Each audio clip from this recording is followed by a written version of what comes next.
Assalamualaikum warahmatullahi wabarakatuh, semoga Allah merahmati kita semua.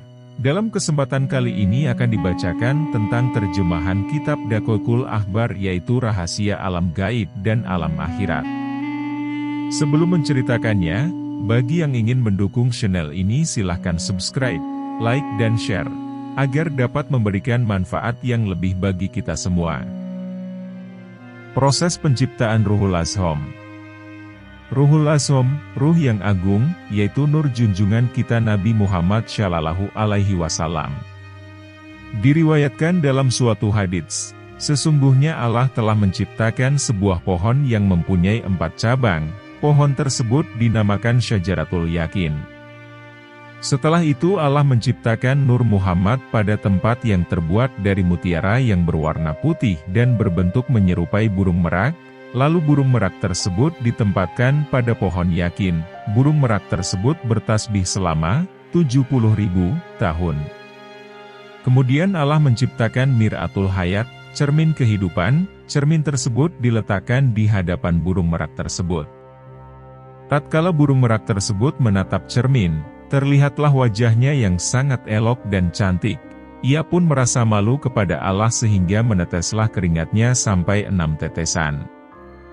Dari tetesan pertama, Allah ciptakan Abu Bakar As-Siddiq. Dari tetesan kedua, diciptakan Umar bin Khattab. Dari tetesan ketiga, diciptakan Utsman bin Affan.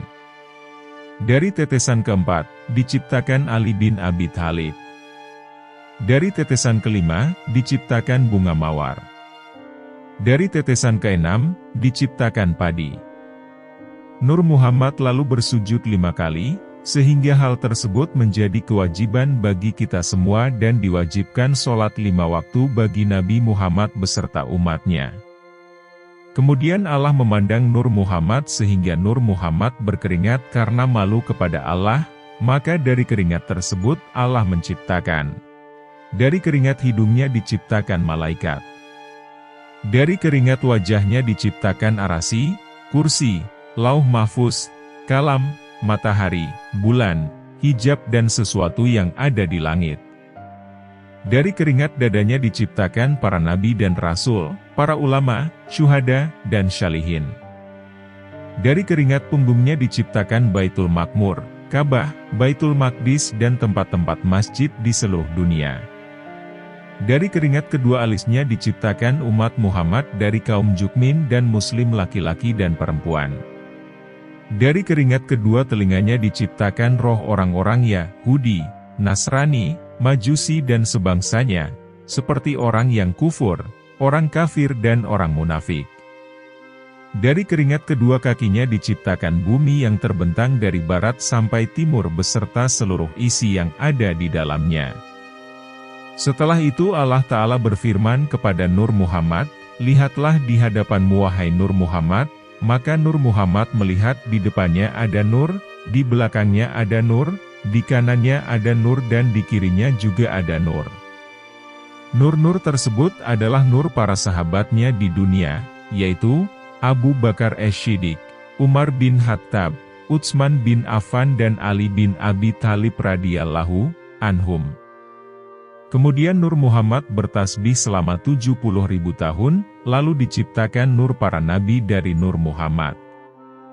Kemudian Allah memandang Nur Muhammad, maka diciptakan ruh para nabi dari keringat ruh Muhammad, dan dari ruh para nabi tersebut diciptakan ruh para umatnya masing-masing, sedangkan ruh kaum mukminin, umat Muhammad, diciptakan langsung dari keringat ruh Muhammad, lalu para ruh semuanya mengucapkan, La ilaha illallahu Muhammadur Rasulullah.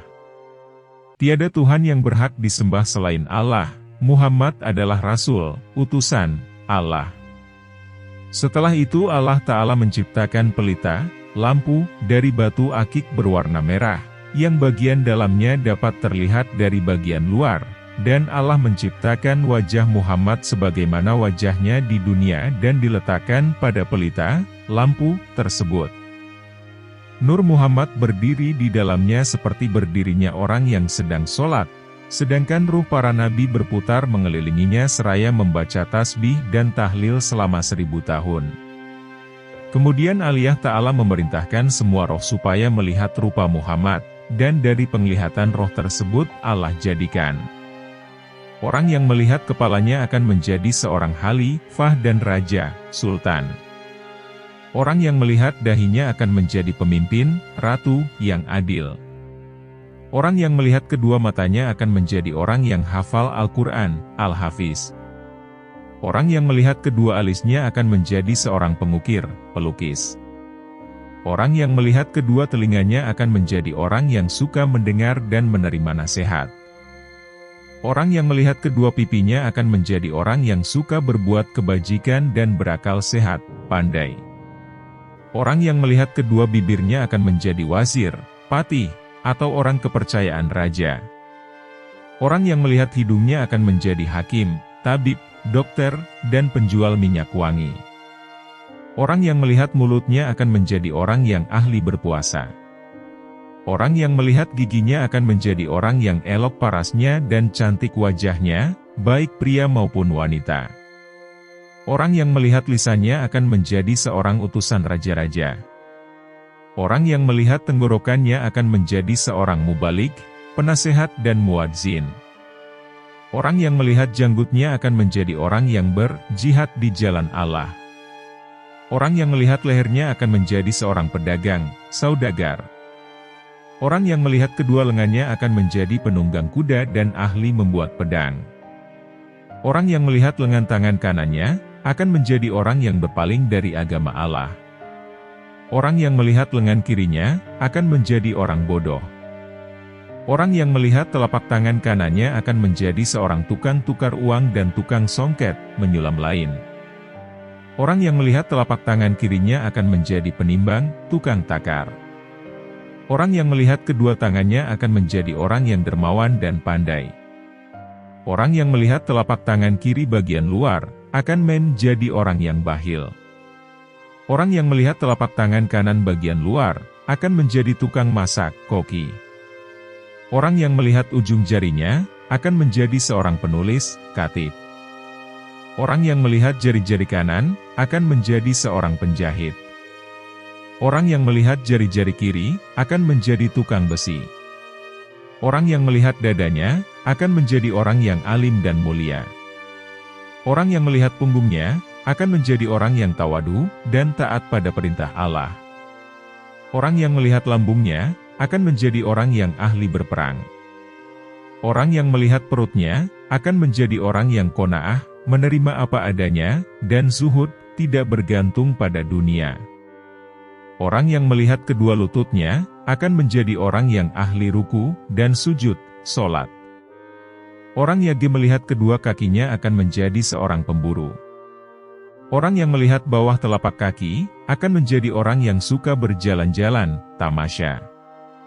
Orang yang melihat bayangannya, akan menjadi ahli lagu, penyanyi, dan penabuh gendang, pemusik. Adapun orang yang tidak melihat apa-apa, maka akan jadi orang Yahudi, Nasrani, kafir dan Majusi.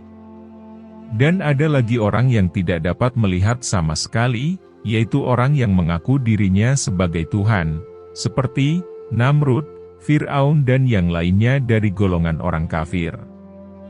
Perlu diketahui, bahwa Allah Ta'ala memerintahkan makhluknya untuk sholat sebagaimana gambar tulisan, Ahmad, yaitu berdiri seperti huruf alif, ruku seperti huruf H, sujud seperti huruf mim, duduk seperti huruf dal. Dan Allah Ta'ala menciptakan makhluk seperti gambar tulisan, Muhammad, yaitu kepala, bulat seperti huruf mim yang pertama, badan seperti huruf H, perut seperti huruf mim yang kedua, kedua kaki seperti huruf dal. Maka orang kafir tidak akan dibakar ke dalam api neraka seperti bentuk asalnya, seperti gambar tulisan Muhammad, karena mulianya bentuk tersebut, tapi diganti dahulu dengan bentuk babi, setelah itu baru dibuang, dimasukkan ke dalam api neraka.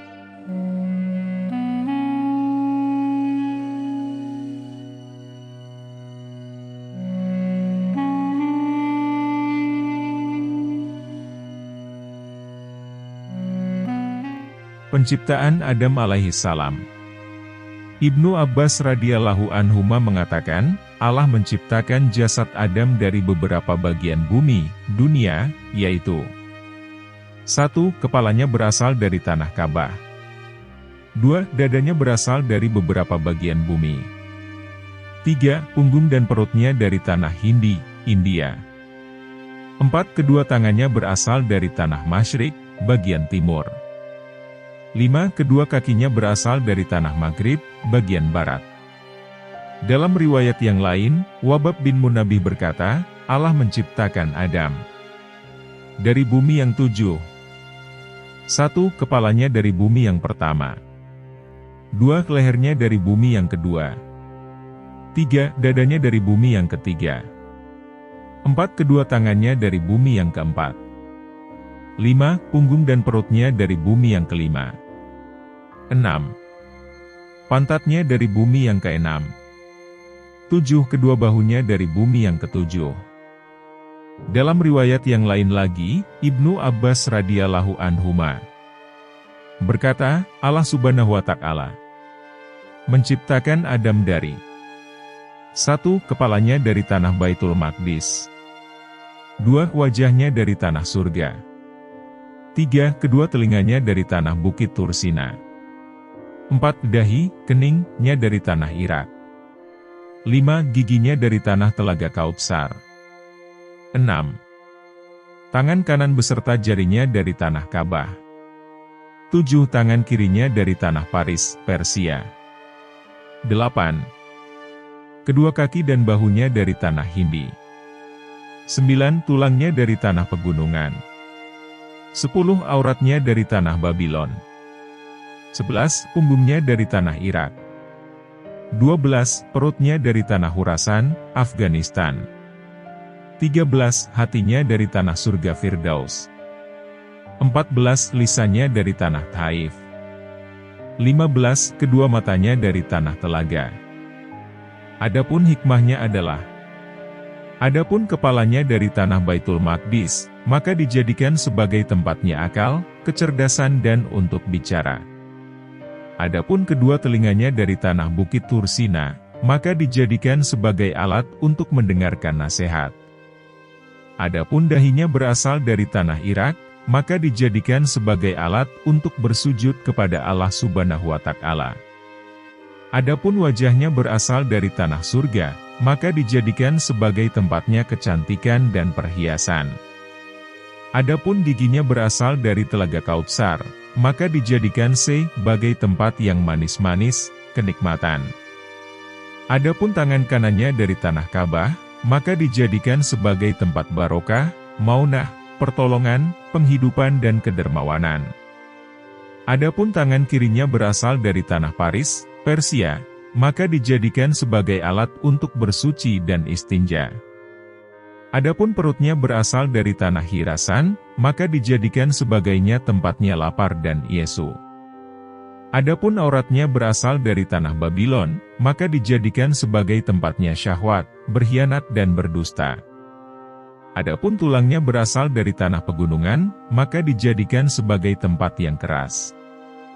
Adapun hatinya berasal dari tanah surga Firdaus, maka dijadikan sebagai tempatnya keimanan. Adapun lisannya berasal dari Tailah Taif, maka dijadikan sebagai tempat bersaksi, syahadah, tawadu, dan untuk berdoa kepada Allah subhanahu wa ta'ala. Dan ketika ruh sampai pada perut, Adam merasa lapar dan ingin makanan. Setelah itu ruh pun menyebar ke seluruh jasad Adam, hingga jadilah daging, darah dan otot. Kemudian Allah memberikan pada Adam pakaian dari kuku yang setiap hari bertambah kebagusan dan kecantikannya. Tatkala Adam berbuat dosa, Allah mengganti kuku tersebut dengan kulit, tapi masih ada sedikit yang tertinggal pada ujung jari untuk mengingatkan asal-muasal kejadian Adam. Setelah itu Allah menyempurnakan kejadian Adam. Adam diberi ruh dan diberikan pakaian dari surga dan Nur Muhammad bersinar pada wajahnya bagaikan buayan purnama. Lalu Adam diletakkan pada keranda dan diangkat oleh para malaikat, dan Allah berfirman, bawalah dia berputar mengelilingi langit, supaya dia mengetahui indahnya langit dan apa saja yang ada di langit hingga bertambah keyakinannya. Para malaikat menjawab, Rabbana asamina wa athaina, wahai Tuhan. Kami mendengar perintah MU, dan kami patuh kepada MU. Para malaikat lalu membawa Adam mengelilingi langit selama kurang lebih 100 tahun. Allah lalu menciptakan kuda yang terbuat dari misik putih yang semerbak mewangi. Kuda tersebut dinamakan Maimun. Dia mempunyai 2 sayap yang terbuat dari intan dan marjan. Adam lalu menaiki kuda tersebut, sedang Jibril memegang kendalinya, Mikail berada di sebelah kanannya dan Israfil di sebelah kirinya. Mereka berputar-putar mengelilingi seluruh penjuru langit dan Nabi Adam memberi salam kepada para malaikat, Assalamualaikum, semoga keselamatan bagi kalian, dan para malaikat pun menjawab, Waalaikumsalam, semoga keselamatan juga bagimu. Lalu Allah Subhanahu wa Ta'ala berfirman, Wahai Adam, salam ini merupakan penghormatan kepadamu dan anak cucumu yang beriman, sampai datangnya hari kiamat. Terima kasih sudah menyimak video ini. Semoga kita dapat berjumpa lagi dalam video selanjutnya untuk meneruskan dan membacakan isi kitab Daqaiqul Akhbar, yaitu rahasia alam gaib dan alam akhirat.